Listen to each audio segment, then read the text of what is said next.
গত এক বছরে ৯১,২৫০ কোটি টাকা স্বর্ণ ও হীরা চোরাচালান হয়েছে বলে জানিয়েছে বাংলাদেশ জুয়েলার্স অ্যাসোসিয়েশন বাজুস।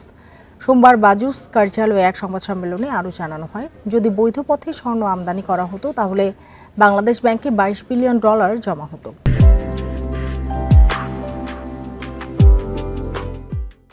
এছাড়া এ খাত থেকে সরকার রাজস্ব পেত বছরে প্রায় 10,000 কোটি টাকা।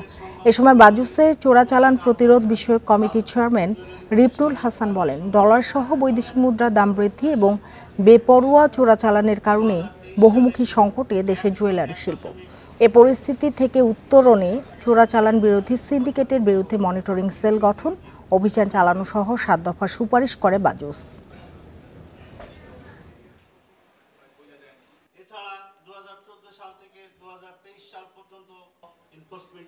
শাহজালাল আন্তর্জাতিক বিমানবন্দর, শাহ আমানত আন্তর্জাতিক বিমানবন্দর ও সিলেট ওসমানী বিমানবন্দর দিয়ে প্রচুর সোনার বার, সোনার অলংকার ও হীরা খচিত অলংকার দেশে প্রবেশ করে থাকে।